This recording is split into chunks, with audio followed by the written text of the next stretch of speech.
Пешаците, велосипедистите и оние кои управуваат со мотори и тротинети и користат електронски уреди се соочуваат со предупредување санкции.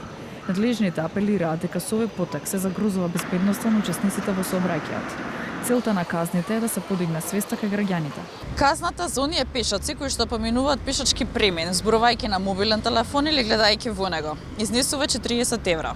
Додека пак за велосипедистите или пак за оние кои што возат и управуваат со мотори, како и тротинети, а користат електронски уреди, казната изнесува 50 евра. На прашање на ТВ24 од МВР ни одговорија дека од стапувањето на сила на овие мерки досега на територија на Скопје се изречени 81 санкција. Ве известуваме дека на територијата на СВР Скопје во период од 26.9.2025 до 6.4.2026 констатирани се 152 предупредувања и 81 санкција.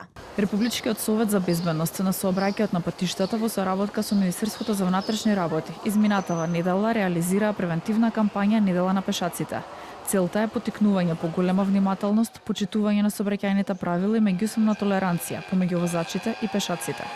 Апелираат до возачите да ја прилагодат брзината на движење, а пешаците да избегнуваат користење на слушалки, мобилни телефони и други електронски уреди при движење и преминување на улица.